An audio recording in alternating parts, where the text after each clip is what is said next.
Este es el espacio que conecta a todas las personas en el campo y la ciudad con el agro. Al Campo de Caracol Radio. Dirige y conduce Luis Enrique Hurtado en Al Campo de Caracol Radio.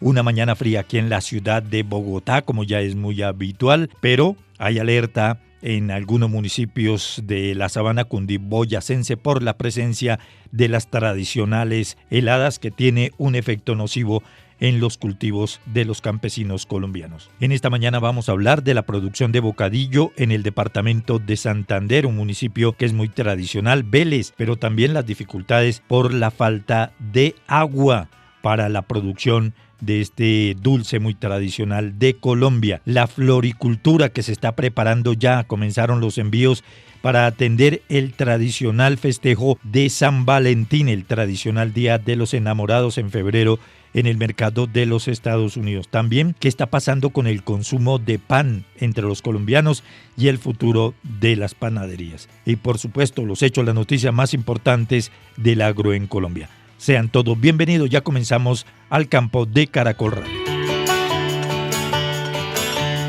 El bocadillo veleño es un dulce muy tradicional y muy apreciado por los colombianos. Este postre se origina en el municipio de Vélez, en el departamento de Santander, y es un claro reflejo de la cultura culinaria de los colombianos. Debemos señalar que es artesanal su producción, aunque ya se ha tecnificado, se ha transmitido de generación en generación y muchas familias en Vélez tienen sus propias recetas, lo que agrega un toque personal y único a cada preparación. Vamos a hablar del bocadillo veleño, de las dificultades que en estos momentos están afrontando algunas empresas por la falta de agua debido a la intensidad del verano. Doña Sandra Aguirre nos acompaña a esta hora de la mañana. Ella hace parte de la compañía La Flor, que se encuentra precisamente en Vélez, en Santander. Ya cumplen 60 años. Ella es la tercera generación y también nos va a comentar algo de la ruta del bocadillo. Doña Sandra, ¿qué tal? Feliz amanecer, buenos días, bienvenida al Campo de Caracol Radio. Luis Enrique, muy buenos días a ti y a toda tu audiencia. Hoy nos encontramos muy bien, muchas gracias. ¿Qué tal el clima de Vélez? El clima de Vélez está ahorita caluroso, bastante caluroso. Tenemos un poquito de problemas con el agua también. Que no nos ha llovido. No ha llovido y parece que esa falta de agua los tiene en dificultades para la producción del bocadillo, ¿no? Bastantes dificultades, sí, aquí siempre hemos sufrido bastante por el tema del agua, la verdad. Bueno, doña Sandra, hablando precisamente sobre el bocadillo veleño y las dificultades, ¿cómo están trabajando o cómo se está haciendo para superar este problema de la falta de agua para garantizar el suministro del bocadillo veleño que se vende en todo el país? Bueno, hablo en particular de mi fábrica porque, bueno, digamos que nosotros, pues sí tenemos, sí nos podemos abastecer nosotros tenemos digamos como un pocito de agua y nosotros le hacemos el tratamiento a ese pozo, hacemos todo el tema de tratamiento de agua y con eso es que nosotros estamos ahorita en producción. Realmente la fábrica La Flor como tal en estos momentos no ha sufrido mucho por el tema del agua, precisamente porque tenemos como que esa segunda opción. Pero digamos que las empresas de los demás sectores, aquí hay bastantes empresas en Vélez Santander. Entonces, me imagino que toca el SOS con la alcaldía y carrotanques para que por favor puedan abastecer también a las empresas que realmente necesitamos o lo necesitan. Es decir que para ustedes pues han logrado mitigar ese efecto de la falta de agua, pero para el resto de fabricantes el panorama no es tan bueno. Exacto, para el resto de fabricantes el panorama no es tan bueno, inclusive hay algunas empresas que han tenido pues que parar, porque precisamente el recurso del agua es muy, muy, muy importante. Pero bueno, esto no es nuevo, nosotros llevamos sufriendo por el agua muchísimo tiempo, muchísimos años, entonces pienso que cada una de las empresas tienen su plan B y C cuando hay escasez de agua, pero sí es algo que lamentamos mucho. Es decir que por esta época del año, cuando se da con mucha intensidad el verano, ustedes siempre sufren por la falta de agua. Siempre sufrimos por la falta de agua, así es, siempre. Doña Sandra, 60 años de la planta que usted dirige, ¿por qué no nos cuenta cómo surgió y por qué se dedicó su familia a la producción de bocadillo veleño? Si nosotros hemos sido bocadilleros de tradición toda nuestra vida, iniciaron nuestros abuelos. Como tú bien lo mencionas, hace más de 60 años, ellos empezaron en una vereda que se llama de la vereda La Doctrina, y con el paso del tiempo ellos pudieron trasladar esa mini fábrica que tenían, porque eran como unas pailas, la pudieron trasladar como hacia el sector, a un sector más cercano al pueblo, en el sector de el Ricaute, cerca, diagonal al Colegio Universitario Sede Campestre, y estamos ubicados desde hace más de 60 años. Ellos pues aprendieron también de sus papás, aprendieron también de sus abuelos, ellos también son de familia bocadillera, y bueno, ya los abuelos se cansan, claro, todo el tiempo, toda la vida dedicándose a las pailas, entonces ya han decidido dejarle o cederle ese espacio a nuestros tíos. Nosotros tenemos 7 tíos, yo ya soy tercera generación, mi hijo es cuarta generación, entonces la segunda generación ha tomado la planta, mis tíos están a cargo del tema de producción, están a cargo del tema de cortes, empaques, del tema de ventas, directa o indirectamente los 6 hermanos trabajan con la fábrica, es una empresa familiar. Nosotros estamos dedicados, nosotros ya como tercera generación, a lo que es el tema de la ruta del bocadillo veleño, que es una experiencia fantástica, es una experiencia en la que nosotros queremos resaltar ese saber hacer de nuestros abuelos, y pues obviamente que ese trabajo, ese esfuerzo, eso por lo que ellos tanto lucharon, pues no quede en vano, sino que ese trabajo perdure por muchas generaciones más. Doña Sandra, antes de pasar a hablar de la ruta del bocadillo veleño, ¿por qué no nos enseña a preparar un buen bocadillo? ¿Cómo se elabora? Por supuesto que sí. Bueno, nosotros, digamos que las fábricas como tal, no tenemos estandarizados los procesos, ¿cierto? Cada quien hace el bocadillo como se lo ha enseñado a hacer su abuelo, su abuela, su mamá, su tío, ¿cierto? Entonces no hay estandarización digamos, en el proceso. En nuestra fábrica, el proceso es muy sencillo porque nosotros no utilizamos más que dos ingredientes, que es guayaba y azúcar. No tenemos espesantes, ni conservantes, ni aditivos, ni sabores artificiales para hacer nuestro bocadillo veleño. Entonces no es más que una buena fruta sacada del cultivo tecnificado y el azúcar. Este proceso, ¿cierto? Es la pulpa de la fruta con el azúcar que se va batiendo alrededor de 45 minutos en promedio, pero realmente quien le da el punto al bocadillo es el pailero. El pailero es la persona más importante en la planta, que es la que ya con bastante experticia saca la muestra y hace algo que llamamos punteo entre los dedos, y ahí le da el punto al bocadillo. Él sabe cuándo ya está, él sabe si le falta, si hay que agregarle azúcar. Bueno, él tiene la clave principal, en este caso nuestro tío es el que le da el punteo al bocadillo, que se lo enseñaron los abuelos, y que pues obviamente también le tendrá que enseñarlo a esta otra generación para que continúe con ese proceso de darle el punto al bocadillo. Luego ellos se extiende el bocadillo en unos moldes de madera y quedan en enfriamiento alrededor de 2 días. Después de que ya ese bocadillo está frío, ya se pasa al proceso de corte y empaque después de 2 días. Entonces, desde que se recibe el pedido hasta que se saca el producto final, tenemos alrededor de 8 días en proceso. Claro. ¿Cuál es la diferencia, doña Sandra, entre el bocadillo veleño y la conserva? Bueno, la conserva tiene un poquito menos de azúcar. Ella se hace con un poquito más de azúcar, pero realmente el proceso es muy similar.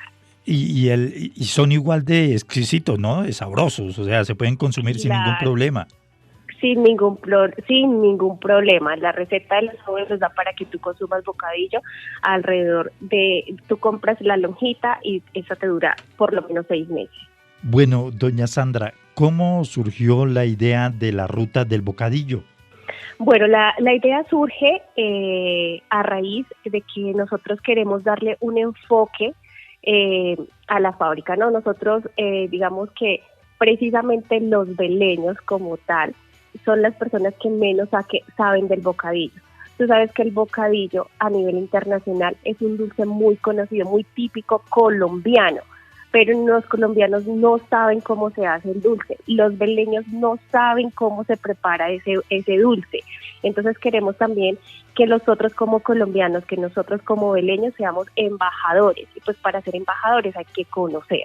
Entonces queríamos queríamos abrir nuestras puertas a que propios, locales, visitantes, extranjeros puedan conocer qué hay detrás de comerse ese dulce típico colombiano. Además también queremos que la gente conozca, cierto, que es un dulce muy artesanal, que sigue siendo ese dulce que sí trae vitamina C, que si tú vas a escoger entre un montón de dulces procesados, pues que te comas un bocadillito que sigue siendo algo muy artesanal y que sigue siendo muy nutritivo. Entonces, con todo esto de todo bajo en azúcar, todo light, todo cero en azúcar, pues queremos decirle a la gente que se coma su bocadillo tranquilamente y que venga y vea con nosotros cómo hacemos el proceso. O sea, se da a conocer el paso a paso de la producción. Se da a conocer el paso a paso de la producción. Entonces, lo que nosotros hacemos en nuestra ruta del bocadillo es llevarlos a los cultivos para que ellos conozcan cuál es la fruta con la que se hace el bocadillo. Entonces tú me vas a decir, Sandra, pues la fruta con la que se hace el bocadillo es la guayaba. Pero nosotros acá en Colombia tenemos más de 90 especies de guayaba y queremos que conozcan cuál es la que sirve para el bocadillo beleño, porque no toda la guayaba sirve para hacer bocadillo.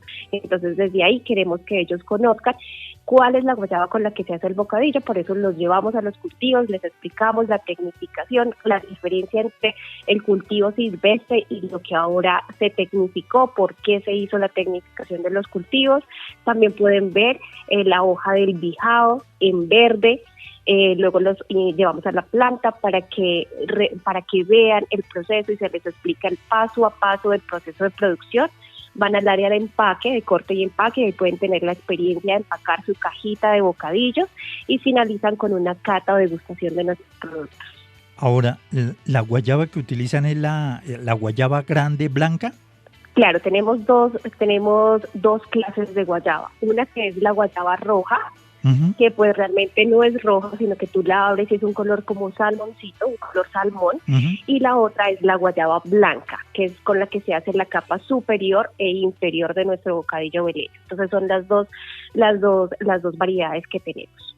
¿Y la hoja del bijao se sigue utilizando? Porque en algún momento se estuvo hablando incluso de que ya no lo iban a utilizar, ¿cierto?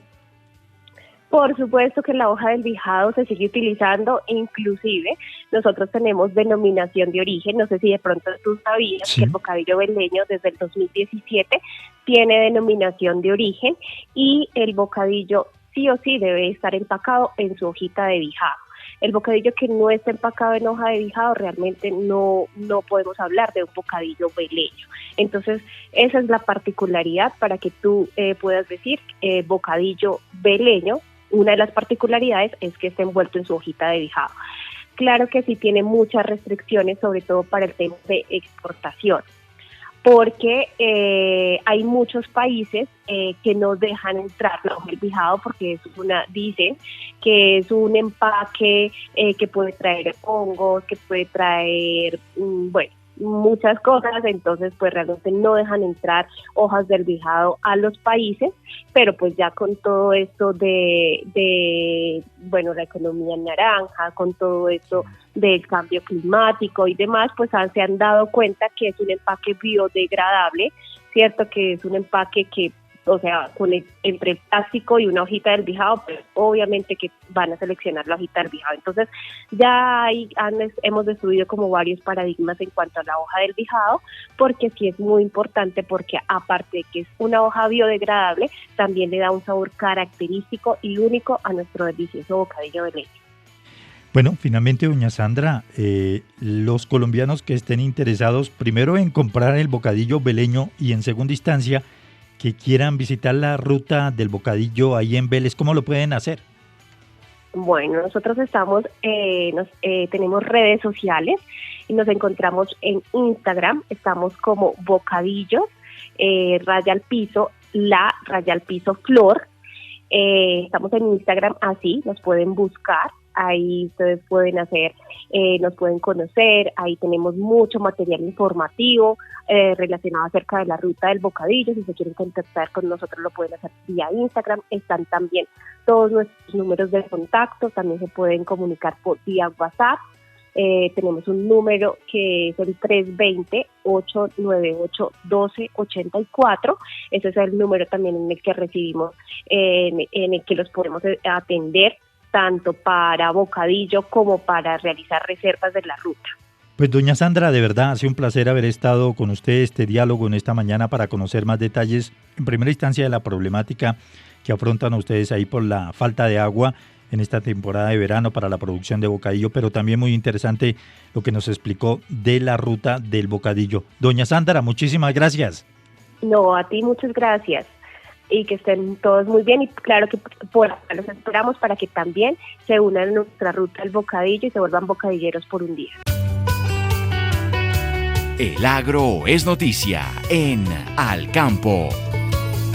Ya avanzamos en esta mañana, ahora les vamos a presentar los hechos, las noticias más importantes. Una temperatura muy baja aquí en el centro del país, en la ciudad de Bogotá. En noticias les contamos que la Gobernación del Valle ha anunciado la continuidad de programas exitosos que buscan mejorar la productividad y los ingresos de los pequeños y medianos productores. Uno de estos programas que es destacado es Valle Agro, que en 2024 benefició a más de 1.100 productores en 14 municipios, proporcionando insumos agrícolas y herramientas. Para este 2025 se espera que este programa impacte 17 municipios adicionales, según lo informó Ángela Reyes. Ella es la secretaria de Desarrollo Rural, Agricultura y Pesca. El programa Valle Café seguirá apoyando a los caficultores con la renovación de cultivos, entrega de fertilizantes y asistencia técnica, promoviendo la producción de café de origen y prácticas sostenibles. La gobernación también continuará con la convocatoria de seguridad alimentaria, beneficiando a diversas comunidades rurales, incluyendo adultos mayores, indígenas, afrodescendientes y víctimas del conflicto. De otra parte, la Corporación Colombiana de Investigación Agropecuaria, Agrosavia, reveló nuevos hallazgos que demuestran la viabilidad de la agricultura en la región amazónica. A través de estudios exhaustivos, los investigadores identificaron prácticas agrícolas sostenibles que pueden ser implementadas sin comprometer la biodiversidad y los ecosistemas locales. El estudio destaca la importancia de adoptar sistemas agroforestales y técnicas de manejo de suelos que promuevan la conservación del medio ambiente. Estas prácticas no solo mejoran la productividad agrícola, sino que también contribuyen a la mitigación del cambio climático. Además, Agrosavia ha enfatizado en la necesidad de involucrar las comunidades locales en la implementación de estas prácticas. El panorama en materia climática en el país varía dependiendo cada una de las regiones. Se está hablando de altas temperaturas en el centro de la región andina, pero también la posibilidad de heladas. Sobre este particular se refirió Cristian Uzcategui, un meteorólogo reconocido aquí en el país. Sí, fíjese que los diferentes modelos de predicción señalan temperaturas máximas cercanas a lo normal para los próximos meses, y adicionalmente que las temperaturas mínimas también puedan tener valores inclusive no solamente normales, sino un poco por arriba de lo normal. Y entonces esto podría implicar que las heladas no lleguen de forma fuerte, y digamos que allí, más allá de que pudiesen presentarse algunos eventos puntuales con valores menores a los 0 grados, digamos que allí esa predicción estaría más en función de que no se alejarían tanto del cero, es decir, que esa temperatura no sería tan baja como para ocasionar daños fuertes. Sin embargo, pues no se debe bajar la guardia, especialmente en esos días de poca nubosidad, en esos días de poca humedad. Se deben fijar acciones al final de la tarde y comienzo de la noche para que se reduzca ese posible efecto de una posible helada, insisto, ante una condición antecedente de muy poca nubosidad y de muy poca humedad. Entonces, digamos que resumiendo, no se debe bajar la guardia. Se han presentado algunas temperaturas por debajo de los 0 grados, estando alrededor de -1 en algunas zonas del altiplano cundiboyacense, pero digamos que insisto, no debemos bajar la guardia frente a esa posibilidad de ocurrencia de ese fenómeno, especialmente en zonas del altiplano, en zonas de montaña de Cauca, también en zonas de montaña de norte de Santander, ¿no? Y en algunas otras zonas donde los eventos, digamos, se hayan presentado de forma histórica, este tipo de eventos, ¿no? Cristian Uzcategui, las recomendaciones ante la posibilidad de heladas en algunas regiones del país por las bajas temperaturas. Buenas noticias para el campo colombiano. 5 plantas de procesamiento de carne aquí en el país recibieron la autorización por parte del Servicio Agrícola y Ganadero de Chile, esto para exportar carne bovina a esta nación. Esto significa más oportunidades y crecimiento para los productores locales. ¿Cuáles fueron las plantas autorizadas?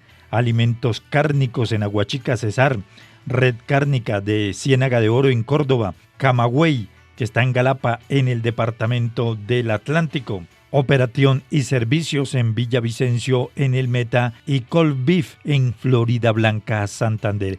Estas plantas se suman a otras 7 que ya estaban exportando, lo que va a permitir enviar cerca de 700 toneladas de carne bovina al mes al mercado de Chile. Francisco Rossi Buenaventura, director del INVIMA, destacó que este logro es gracias al trabajo conjunto entre las plantas y las autoridades sanitarias, quienes han implementado planes de acción que fueron aprobados por el gobierno de Chile. Y ahora nos vamos a la central de abastos más importantes del país, como es Corabastos, aquí en Bogotá, para conocer los precios de los alimentos. Luis Hernando Ríos, ¿qué tal? Buenos días, bienvenido al campo de Caracol Radio. Luis Enrique y oyentes de Caracol, tengan ustedes muy buenos días. Una semana atípica en algunas centrales de abastos del país por el impacto que puede generar las heladas que están cayendo en Cundinamarca, en la sabana de Bogotá, igualmente en Nariño. Acelga, apicultor, cilantro, brócoli, según los comerciantes de las centrales de abastos, pueden verse perjudicados por el factor climático. Hablemos de precios. En la ciudad de Bucaramanga, el centro de abastos, está costoso la racacha y el apio. Ha disminuido la oferta también de naranja tangelo proveniente de San Vicente, de la mora de Castilla, también para la ciudad de Bucaramanga, está presentando precios relativamente altos. Papa sí se mantiene tanto en Bucaramanga como en Bogotá, promedio de 95.000 pesos el bulto de venta de la central de abastos a los tenderos, bulto de la variedad parda pastusa. Es importante que nuestros amigos tenderos tengan en cuenta el buen abastecimiento de arroz, que se mantiene en promedio de 49.000 pesos arroba en las centrales de abastos del país. Bogotá reporta un buen abastecimiento de mazorca.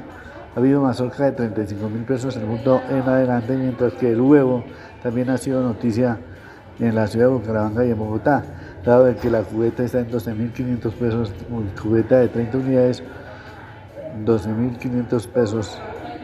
Tenemos que hay un buen abastecimiento para estos días de huevo, mazorca, papa común, lenteja, abeja verde seca, pimentón, guayaba, garbanzo, frijol, carne de res, pollo y huevo.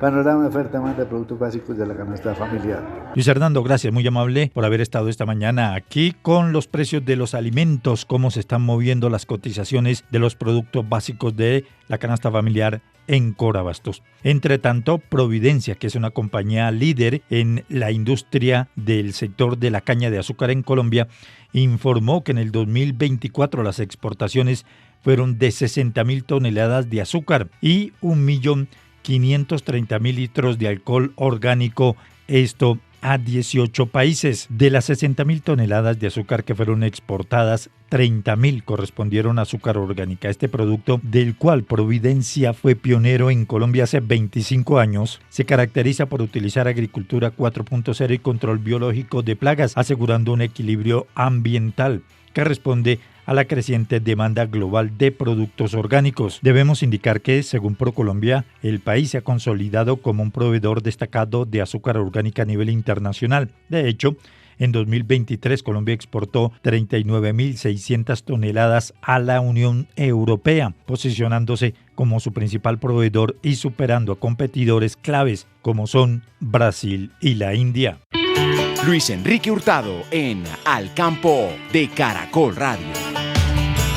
Durante la temporada de San Valentín que se realizó entre enero y febrero del año anterior, Colombia exportó más de 59.000 toneladas de flores frescas cortadas, un 13% más que el año inmediatamente anterior. Estados Unidos es el principal destino de las flores colombianas, concentrando el 76% del valor exportado. Le sigue el Reino Unido, Canadá, Japón y Holanda. Y los floricultores colombianos ya se están preparando para esta jornada de San Valentín que se va a realizar en este mes de febrero. A esta hora de la mañana estamos saludando al presidente de Asocolflores, el doctor Augusto Solano. Presidente, un gusto, bienvenido al campo de Caracol Radio, buenos días. Muy bien, Luis Enrique, un gusto estar con Caracol nuevamente. Bueno, presidente, ¿cómo están los preparativos? ¿Todo está ya listo para comenzar en la recta final de lo que va a ser San Valentín? Pues a ver, Luis Enrique, en medio de tantas noticias difíciles en este arranque de año, pues del San Valentín es una buena noticia no solo para la floricultura, sino en general para muchos colombianos y muchos trabajadores de la floricultura. Ya los despachos empezaron hace algunos pocos días y en estas próximas alrededor de 3 semanas están programados unos 1.000 vuelos de cargueros que van a salir principalmente a los Estados Unidos, a Miami, y de allí serán transportadas esas flores por vía terrestre a todos los rincones de los Estados Unidos para celebrar el 14 de febrero la fiesta de San Valentín. ¿Cuántas fincas de no solamente Cundinamarca, sino también del departamento de Antioquia en estos momentos están en producción para enviar estas flores a este mercado? Pues aquí yo creo que participan la mayoría. Estamos hablando de 300 cultivos de flores que están dedicados a esto. Esta es una fiesta donde las rosas tienen un predominio, aunque participan todas las flores, y el Día de la Madre ya participan las demás, incluyendo principalmente los crisantemos de Antioquia, pero a través de los buquets mixtos llegan prácticamente todas las flores para esa celebración. En este mercado, doctor Augusto, ¿ha variado la compra de flores? ¿Va en aumento o se ha estabilizado? Pues a ver, nosotros estimamos cuando salgan las cifras en febrero ya del año completo 2024 que habremos tenido un incremento de alrededor del 10% para unos 2.300 millones de dólares y unas 320.000 toneladas. Eso es un incremento pues importante desde el punto de vista de la exportación.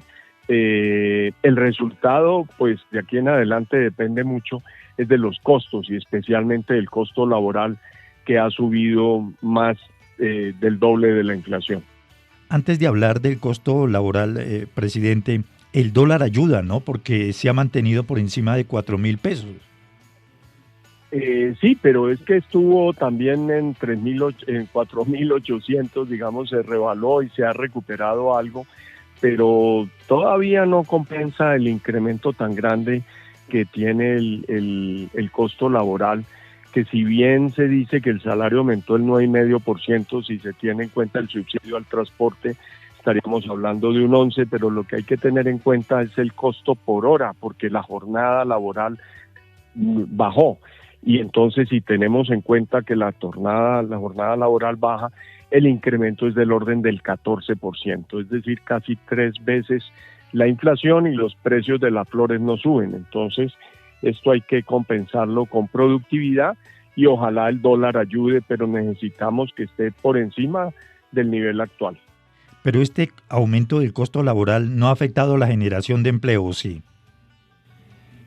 Pues obviamente se está tratando de lograr mayor productividad, se está usando algo más de mecanización, pero obviamente se podría haber generado más empleo si tuviéramos un costo más bajo. Realmente afecta la competitividad, especialmente si nos comparamos con países como Kenia y Etiopía, que tienen costos muchísimo más bajos, inclusive con Ecuador. Ahorita hablábamos precisamente que Ecuador tiene 11 festivos y Colombia tiene 18 festivos, y recuerde que los festivos pues tienen un costo superior. También en Ecuador parece que el trabajador asume parte de las incapacidades, en Colombia no, y allá el trabajador evita incapacitarse, y aquí hemos encontrado que hay incapacitaciones que son ilegales, es decir, fraudulentas, en combinación con médicos y abogados. El tema es muy complejo, pero dado que el costo laboral representa más del 50% de los costos de operación de las flores, es muy sensible a cualquier cambio, a las horas extras, al incremento del costo, a todas esas modificaciones, pero pues seguiremos trabajando y produciendo flores para 100 países donde llegan. En ese orden de ideas, para una temporada como la de San Valentín, ¿cuánto empleo adicional se puede generar, se puede crear? En estas temporadas se generan alrededor de 20-25 mil empleos adicionales, temporales, durante unas 3 o 4 semanas, básicamente para el San Valentín y el Día de la Madre, que son las 2 temporadas importantes. Y por eso pues estamos promoviendo la marca Empleador de la Floricultura para atraer especialmente a los jóvenes. ¿Por qué será que los jóvenes no quieren estar en el sector? Y que no solamente de las floricultores, es de todo el agro, ¿no? Ese es un tema de todo el mundo. Yo creo que en parte es por desconocimiento, pero otra parte, Luis Enrique, y que eso está claro desde hace rato, es que los subsidios son perversos. Hay muchas personas que rehúsan a tener un empleo formal porque pierden el subsidio.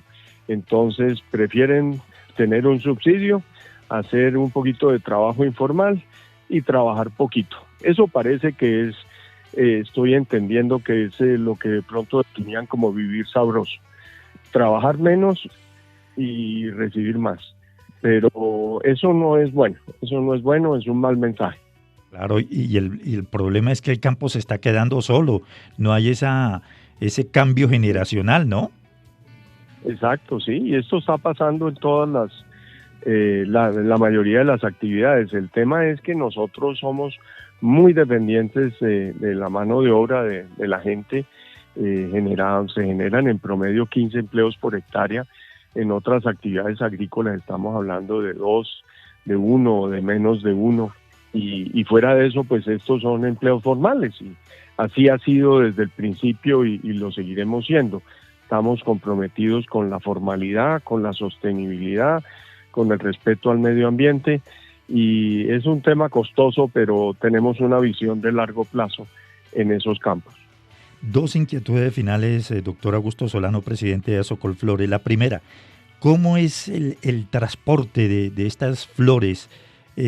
¿Cómo se realiza todo ese engranaje para que las flores que salen de las fincas productoras lleguen en buen estado al consumidor en los Estados Unidos?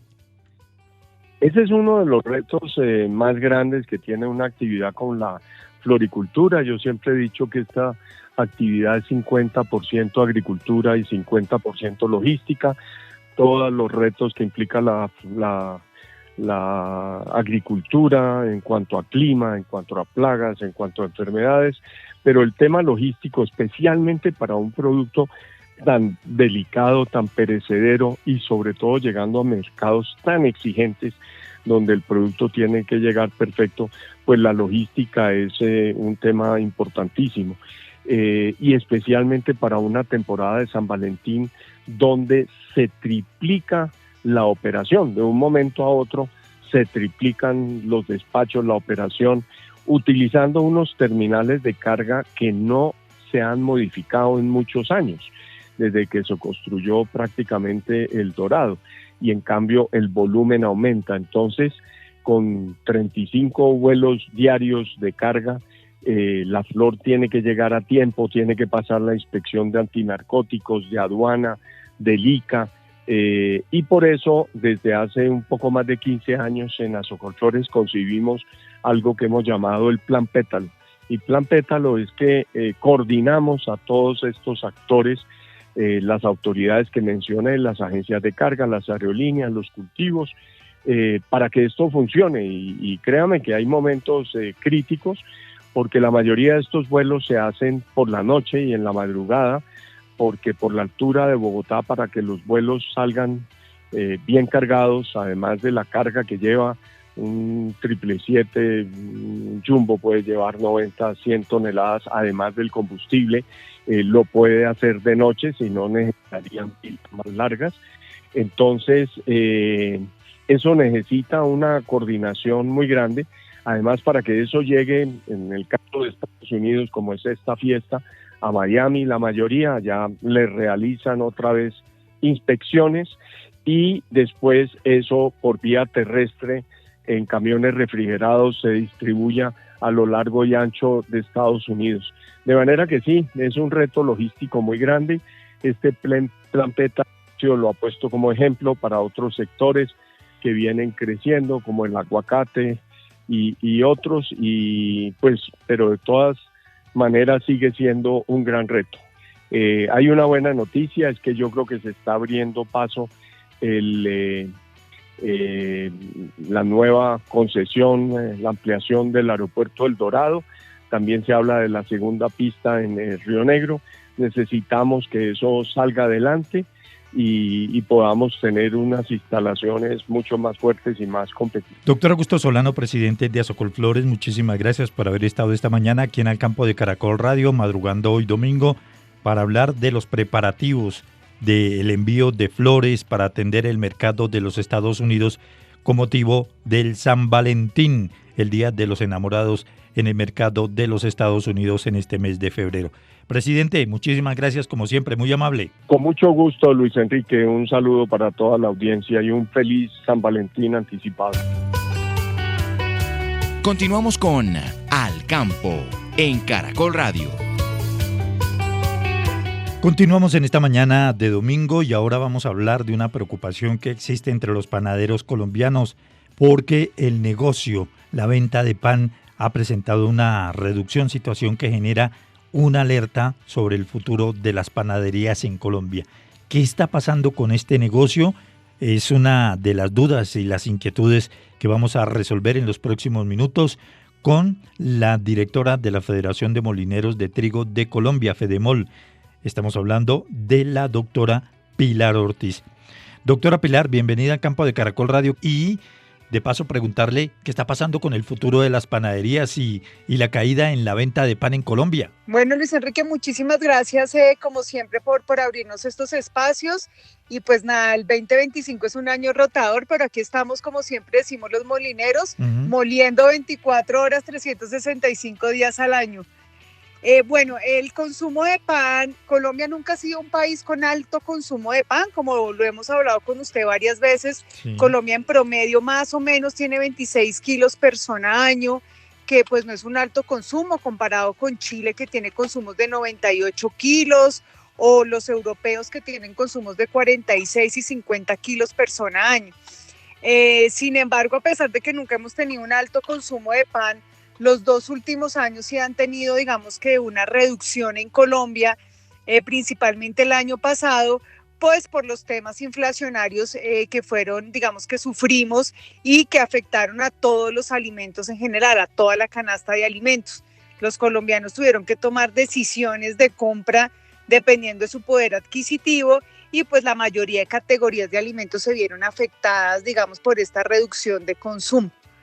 Cuando hablamos de los insumos, el alto costo, ¿esto representa un efecto directo para la producción del pan en Colombia? Es decir, ¿la inflación y el costo de los insumos tienen en jaque a los panaderos? Sí, en el sector de panadería, digamos que un pan, cualquier pan que usted ponga, porque usted sabe que los colombianos consumimos diferentes tipos de pan, ya sea un pan blandito, ya sea un roscón, ya sea un pan baguette, hay muchos tipos de panes. Los panes tienen diferentes tipos de ingredientes. Entonces un pan típico, pues lo ideal es que tenga como principal ingrediente la harina de trigo.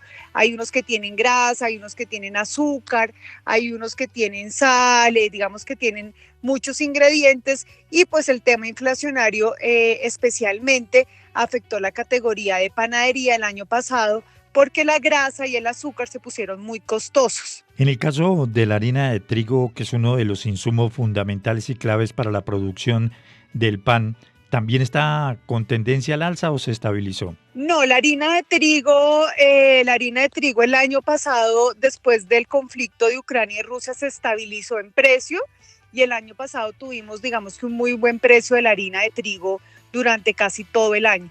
Ahí sí, como dicen, la culpa del precio del pan no fue de la harina de trigo. Doctora Pilar, pero es que el pan también está costosito, ya se acabó el pan de 100, luego el de 200 y ahora solo se encuentra de 500 y de 1000 para arriba. Pero también, como lo hemos hablado con usted varias veces, yo creo que el problema no debe ser el precio del pan, sino la calidad del pan.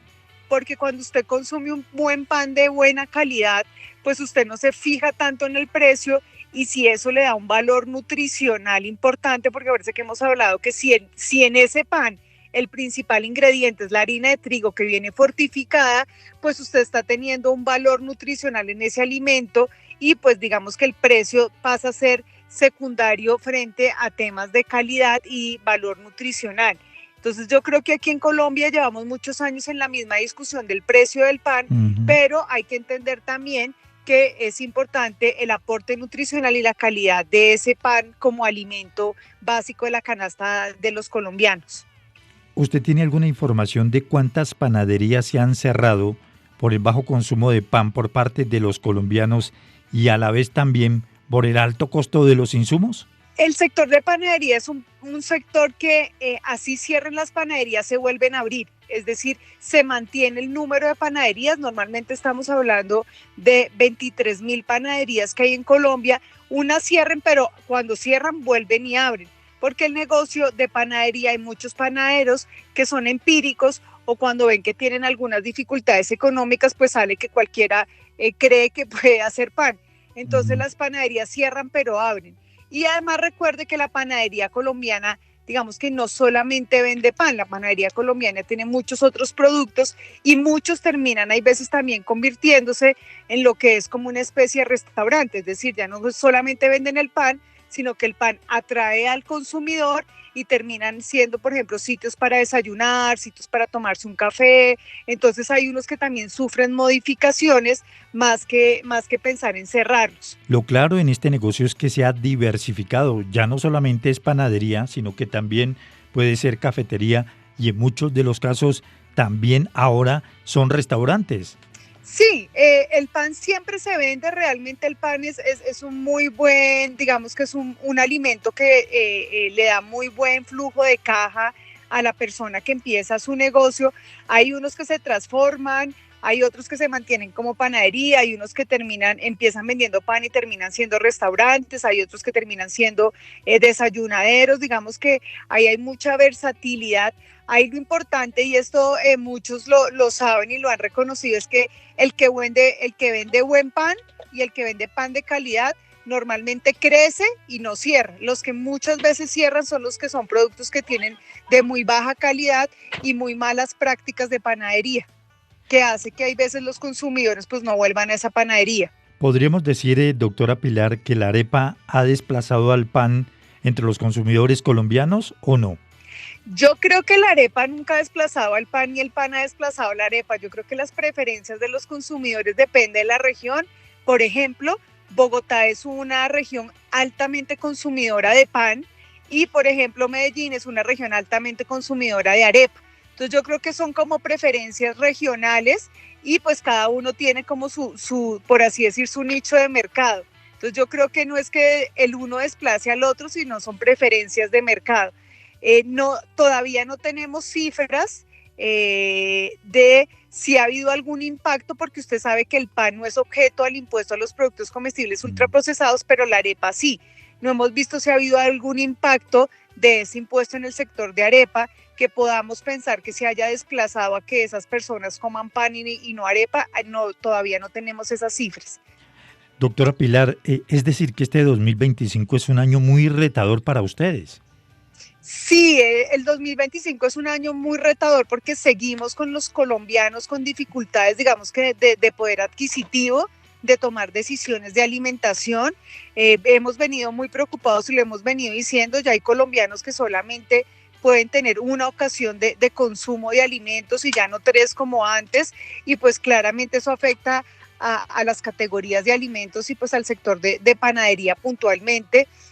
Vemos que este año vamos a seguir teniendo, aunque la inflación ha bajado, los colombianos siguen teniendo dificultades, digamos que en acceder, digamos que a ese dinero para poder comprar alimentos. Entonces creo que sí es un año en donde tendremos, digamos que seguir trabajando fuertemente por aumentar el consumo del pan en Colombia. Pero como se lo hemos dicho también muchas veces en muchos espacios, el gran reto que tiene la panadería en Colombia en general es tener alimentos de mucha mejor calidad y, como le decíamos en la campaña que tuvimos hace un tiempo de Menos es Más, tener ingredientes que tengan mayor valor nutricional como la harina de trigo y menos grasa y menos azúcar, que son los ingredientes que el Ministerio de Salud ha determinado como digamos que deben ser reducidos. Entonces ahí los panaderos tienen un gran reto porque cuando tienen panes con tanta grasa, pues el consumidor se come uno pero no se come 2. En cambio, cuando tengo panes con más harina de trigo y menos grasa, pues el consumidor se puede comer hasta 2 y 3 sin ningún problema. Ahora, la proyección que se tiene en materia de costos de los insumos es que para este año suban, se mantengan estables o puedan presentar una reducción. ¿Qué se proyecta? Pues en el tema de grasas y azúcares yo no le puedo responder porque nosotros en la Cámara solamente manejamos digamos que los molineros solamente hacen harina de trigo. La tendencia este año es que la harina de trigo se mantenga en precio como el año pasado. Como le digo, se logró estabilizar el precio y la tendencia este año es que sigamos muy parecidos en el 2024. Adicionalmente estamos esperando muy buenas cosechas, que usted sabe que el precio de la harina de trigo depende de las buenas cosechas de Canadá, de Estados Unidos y de Argentina, que es donde principalmente traemos el trigo. Estamos esperando cosechas muy buenas, lo que hace que el trigo mantenga un precio que nos permita tener una harina de trigo al mismo precio del año pasado. O sea, doctora Pilar, a consumir pan para ayudar a los panaderos. Sí, ahí todos tenemos que estar muy conscientes de que al colombiano definitivamente le gusta el pan de su panadería de barrio. Ahí apoyamos a los panaderos. Tenemos siempre que acordarnos que de todos los cereales el trigo es el que mayor valor nutricional tiene, de los cereales que consume la humanidad, y adicionalmente que en Colombia esa harina de trigo está fortificada con minerales y vitaminas, y pues eso es muy importante porque el pan se convierte en un vehículo nutricional que así haya subido de precio sigue siendo un alimento digamos que económico con un alto valor nutricional. Entonces los invitamos todos a comer más pan. Lo que pasa es que hay que aprender a comer pan, no todos los panes tienen tanto valor nutricional. ¿Es mejor el pan blandito o el francés? El pan baguette, porque es que el pan francés es una adecuación del pan baguette. Recuerde que el pan baguette tiene harina de trigo, agua y sal. Esa es la receta ideal de cualquier pan. Digamos que la importancia en un buen pan está en tener una muy buena harina de trigo y que la harina de trigo sea el ingrediente principal. Mientras usted lo tenga como ingrediente principal, pues tiene un alto valor nutricional. Cuando hablamos de pan francés en Colombia, es la baguette, pero al estilo colombiano, y ese pan francés ya le ponen grasa que la baguette no tiene. Entonces usted ya empieza a jugar con un porcentaje de grasa que dependiendo de la panadería puede ser poquito o puede ser mucho, y ahí entonces ya empiezan a tener otros valores nutricionales esos panes. ¿El precio del pan subió con el salario mínimo? No, este año, recuerde que nosotros en la Cámara no tenemos ninguna panadería afiliada, pero lo que hemos hablado con ADEPAN es que no han subido los precios este año en las panaderías. Ah, pero eso es una buena noticia, ¿no? El pan se mantiene estable. Eso nos han contado. Donde yo lo compro sigue estable, por lo menos. Doctora Pilar Ortiz, directora de Fedemol, muchísimas gracias por haber estado esta mañana aquí en el campo de Caracol Radio hablando sobre la situación de las panaderías, los precios de los insumos, el trigo, en fin. Muchísimas gracias. Feliz resto de domingo, muy gentil. No, usted muy amable y muchísimas gracias por estos espacios que nos permiten informar. Nos volveremos a escuchar para continuar hablando, dialogando de los hechos, las noticias más importantes que se presenten en el sector agroindustrial. Todos nuestros programas, las entrevistas, las noticias, las encuentran ya en Spotify en Al Campo. Feliz inicio de semana para todos los oyentes de Al Campo y de Caracol Radio.